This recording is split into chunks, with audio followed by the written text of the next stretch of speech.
What do we got here? I got an old Stevens shotgun, 3 triggers. It's been in the family for about 60 years. I travel around the country with my line of work, and I've been toting the shotgun around for the last 15 years. What do you do for a living? I'm an insurance adjuster. Sounds like you should have a briefcase, not a shotgun. I came to the pawn shop today to see what kind of money I can get out of my rare 3-trigger, 12-gauge shotgun. I hope today I get a check for $100,000. One thing that I think is really cool about the shotgun is because of the 3rd trigger. It's the one that opens up the breech. Okay, so instead of the little lever on the side, they use that. Okay. And I believe it was made for somebody special. That's all hand engraved right there. Oh, absolutely. Stevens, they made good rifles. They made excellent shotguns. We get Stevens guns in here every now and again, but this 3-trigger model shotgun is something you only hear about. It's rumored Wyatt Earp had one. It's definitely badass. How old is this shotgun? I would put that at about 150 years old. It's in really good shape. What you have here is you got a barrel that's made out of Damascus steel. I mean, Damascus steel comes from Damascus, Syria, and there's a few things with the steel there that just made it better. You can see kind of like the wavy lines in the barrel. Pretty much what they would do is they would take wire, wrap it around a solid piece of steel, and heat it up and hammer it till it became one solid piece of steel. Real expensive process, at the time, the best steel in the world. So do you have any idea of what you're looking to get out of it? 100,000. Are we just shooting in the dark there? Nobody's ever seen one before. I've never seen a 3-trigger shotgun in all my life. For all I know, the thing could be worth tens of thousands. On the flip side of that coin, it could be worth absolutely nothing. Would you mind if I called a buddy of mine down to have him take a look at it? That'd be fantastic. All right, man, appreciate it. I really want this thing, but when you're dealing with a gun that's this old, lots of things can affect the value. And the last thing I want to do is make an offer and find that I'm way off. Jemison, how you doing, man? Hey, Big Hoss, how's it going? Going good. I've been a gun appraiser for approximately 16 years and specialize in antique firearms, particularly Western firearms like Colts and Winchesters. Well, Corey, I have to say this is one of the rarest shotguns that I've ever seen. I've only seen maybe 4 or 5 in about 16 years of doing this. And most of them, they're unengraved. It's all on the frame and also on the trigger guard. Very nice scroll engraving. I mean, I kind of figured that to engrave it and make it look that good, I'm assuming you had to be kind of a wealthy guy to own it back then. Well, reasonably wealthy. I think people back then appreciated firearms more than they do now in a way because they were a sense of livelihood. This shotgun was used for hunting primarily. It does capture your attention with the 3 triggers. Other than having the front trigger unlatch the barrels, it's pretty much a standard hammer shotgun. They were very good quality for that period. This gun's seen a lot of wear, a lot of use. This might be a repair. You can see where the grain doesn't quite match, so it might be a little splice right here. You can see the butt is really worn, like it's been used quite a bit. It does have pitting on the barrels. This gun would classify to me in fair condition. Well, hold on there. How would you rate that as not being in excellent condition? It's 150 years old. Doesn't How matter. many have you seen? Yeah, it doesn't matter, sir. You know, in the gun trade, it has to be in really, really mint condition. I think there's a misconception out there that rarity is always worth money. Most of the time, it needs to be old and in excellent condition. I just don't know what it's worth. That's to be expected. It's unusual. Most people wouldn't know what it's worth. This gun, in the condition that it's in now, would be worth about $700 to $1,000. How much? $700 to $1,000. There's no way. If it were in much better condition, it would be worth a lot more money. How much more? If it were in really nice shape, maybe $2,000 to $3,000, and I'm saying that maybe. Jemison, thanks for coming in. Thanks a lot, sir. I don't think he will get a better price. If he sells it to anyone who knows firearms, they're not going to give him much more than that for it. If you're gonna hold me to make you an offer, I'm gonna offer you around 500 bucks. There's no way. I've done turned down 2,500. I honestly would like $10,000. If I were you, I would chase down the guy that offered you 2,500 and shake him down for it. I think maybe the 3-trigger thing, it might have just not been practical, which could have been why they stopped making the 3-trigger models. So you want the 500 bucks? No, I can't take the 500. It's worth more than that just to show the people, my friends, when they come to visit. You know, man, it's been in your family this long, you might as well Sure. keep it for another 60 years. I'm going to continue doing my research. In my own heart, I know it's worth more money. What is this? This is a model 1894 Marlin. This is like the nicest Marlin you could order out of the catalog, period. Just about. This is an amazing looking gun. I purchased this gun from a guy, believe it or not, who was 88 years old. I saw this gun when I was 14, and I didn't get this gun until about 5 years ago. So that's definitely a long chase. You don't see guns that custom, that old. This is probably the best of the best that you can get. Marlin, the guy who owned this company originally, worked for Colt, right? Correct. Every great gun company in the United States in the 1800s either worked for Colt or Winchester at one time. The two big ones. I know they became really huge in military contracts during World War I. They were like the #1 manufacturer of machine guns. That's some pretty amazing engraving on this thing. Yeah. You got platinum and gold on the trigger. Up on the barrel, you also have some gold inlays and platinum inlays there. Special wood, special sights, case-hardened frame, shotgun butt. This gun's got like 9 extra features on it.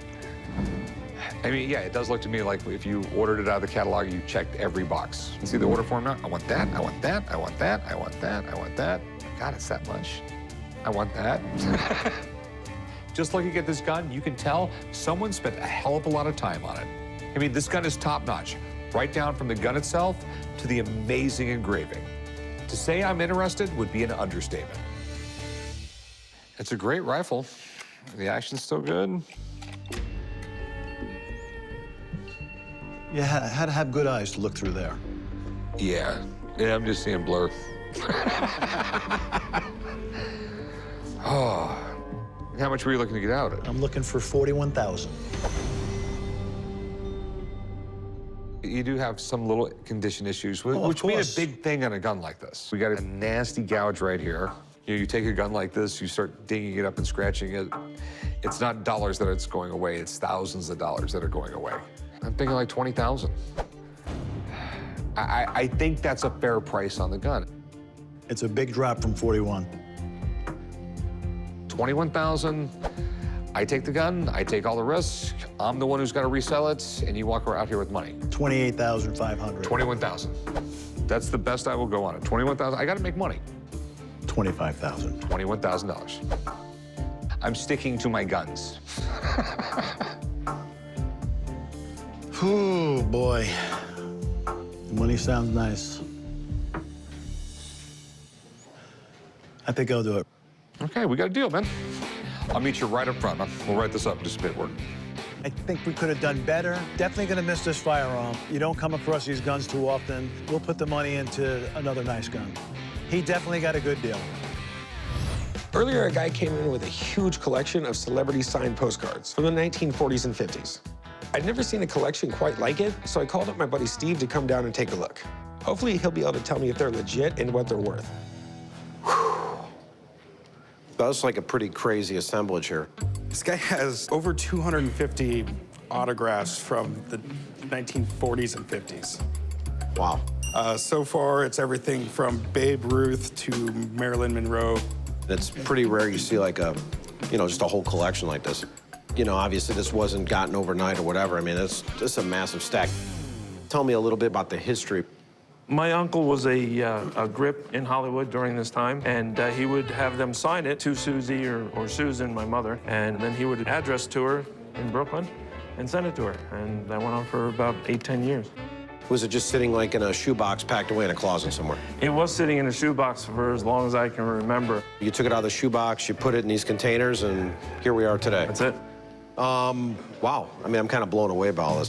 And just the fact that they're all dated. Yeah. That makes it great. I mean, actually, I think that's probably the more cool thing, the dates on each one. That's pretty awesome. I mean, you could chart these things exactly to when they were signed. It's okay if I have a look through some of these? Okay. Please do. All right.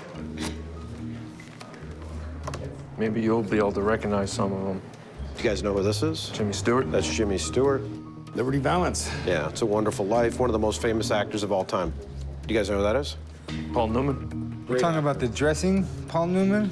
Yeah, the dressing, the salsa. But the great actor Paul Newman, one of the toughest autographs to obtain in person. There's no doubt that his uncle was pretty well liked on the set to be able to approach someone like Marilyn Monroe, Babe Ruth. I mean, this guy must have been really popular. Whoa. You guys know who that is? Marlon Brando. I mean, this is about one of the strangest guys you're ever gonna come across and one of the best actors of all time. You know, back in his later years, I mean, I'm talking like 80s, 90s, if you were lucky enough to approach this guy in the street and even ask for his autograph, he used to give you a set of trivia questions you have to answer. And if you answered one wrong, didn't matter, you wouldn't get his autograph. But if you got all 5 right, he'd sign for you. But with Marlon Brando, when he signed, especially later in life, it was like instant gold. I'm seeing some great names in here. Susan Hayward, Joe DiMaggio. It's pretty amazing. I just keep pulling more and more and more. It's just an amazing assemblage. I mean, we're looking at a bunch of deceased celebrities, stuff that you're not gonna get signed anymore. And the most important thing to collectors, that's a vintage dated signature. And that's a really big deal. So, Steve, what do you think? What do we got here? I think you've got a pretty phenomenal collection here, if it all checks out. You know, I don't need the Pro Scope today. I mean, I could tell, you know, we've got real writing on this. It's all different kinds of ink. I want to be able to go through my examples, figure out what's here, figure out if anybody, you know, by any chance, if there's a secretary signing for somebody that day. Okay. But the bad thing is I can't tell you right now. You guys got time today? Is that all right? I got you, my man. Whatever you need. If you want to borrow Chumley or the conference room, whatever you need. I know it's a lot to ask.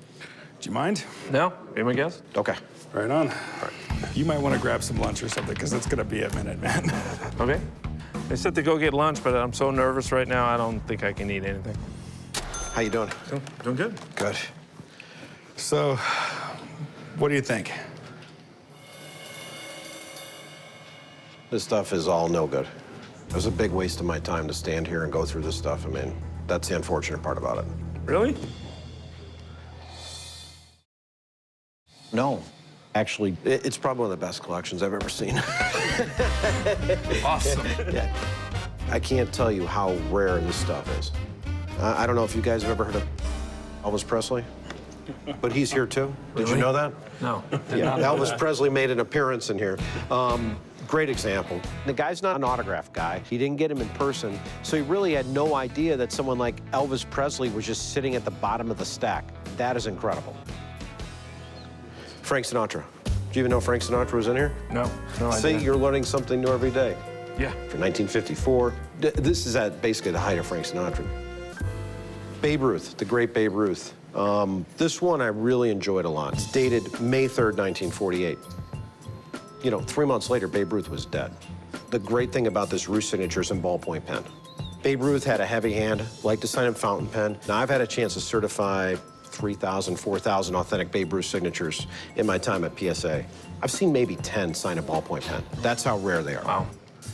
Well, he came in here wanting $2,500 for all of them. What do you think they're worth? That's pretty good. But an amazing collection. When I look at the signatures in here, it's pretty crazy. We're talking Humphrey Bogart, I saw Boris Karloff, Jerry Lewis, Willie Mays. I could just keep going on and on. You're looking at anywhere from about $8,000 to $12,000. Wow. Still on $2,500? No. I really, really appreciate it. Of course, anytime, Mac. Usually, I am the guy who gives the bad news. So today, I gave some good news, and it felt really good. So we found out a lot, my man. What do you want for him now? Start at 8,000 then? I'm gonna be really honest with you. I'm gonna get a lot of money for these when I sell them. But it's gonna take years and it's gonna take money. As great as it is to have Babe Ruth's signature, it's really hard to sell it on a postcard in a stack. You know, it's gonna have to be displayed, put it in a frame. I mean, we're talking, it's gonna cost me $200 to $300 for each one of these I sell. You wanted $2,500. I'll give you $6 grand. You gonna take $6 grand?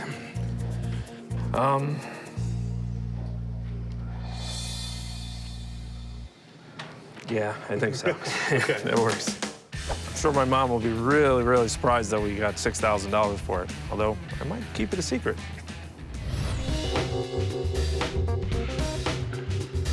How's it going? Good, how you doing today? What do we got here? I got a pest collection I'm looking to unload today. Got any candy? No, these have no candy in them at all. These are all from the 1960s, 1970s. What good are candy dispensers without candy? Come on, man. You work with this guy.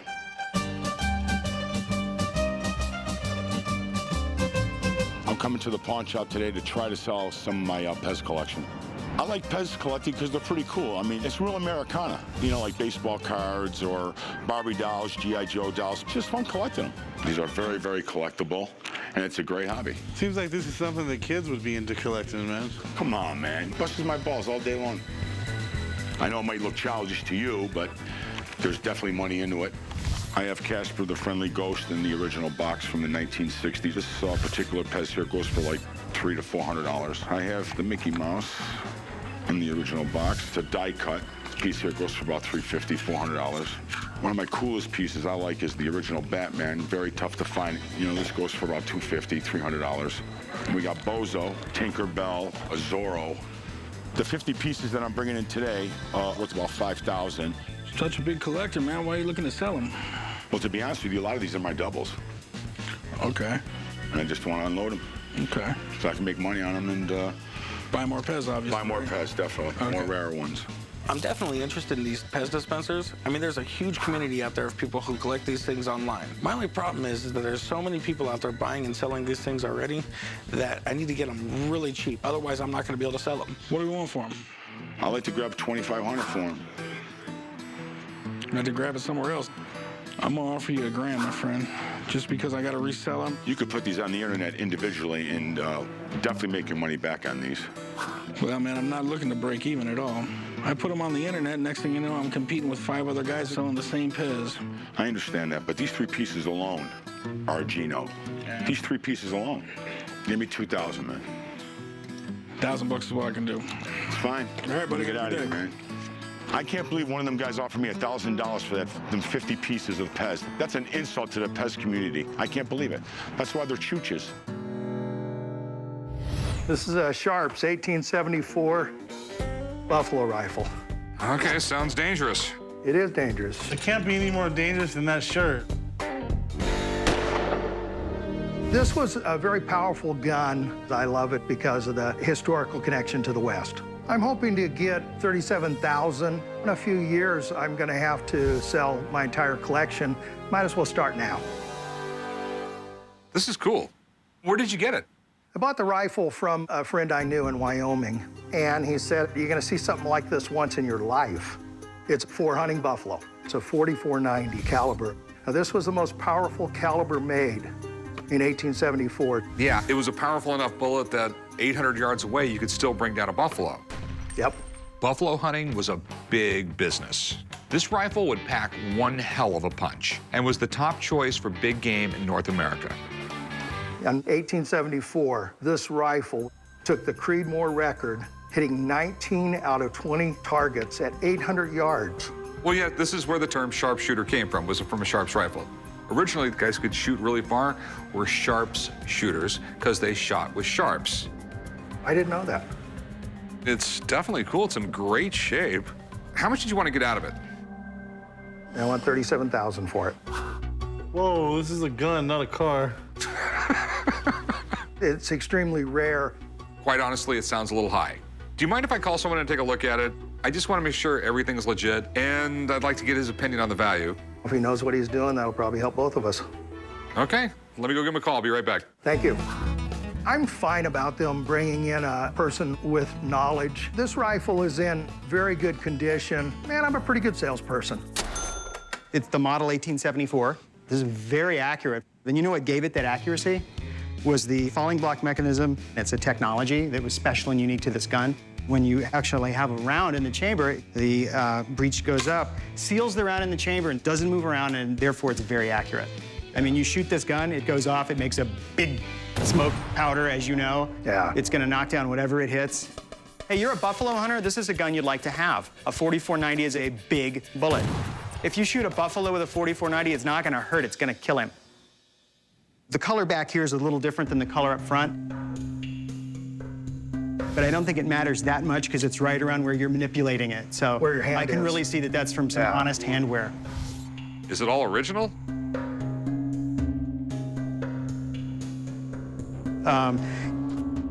It's definitely original. It's also a popular gun. I would think in the Sharps market, this is probably the most popular model. Okay, so what do you think it's worth?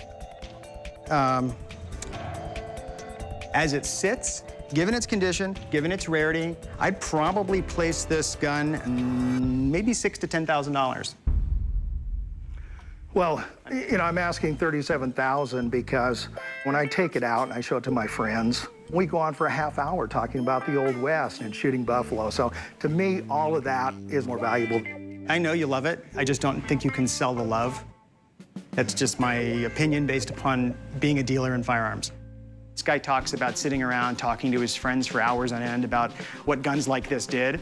That doesn't matter to collectors. They want to buy the gun because it's an 1874 Sharps. You don't need to add something to it unless you want $37,000, in which case you have to tell lots of stories.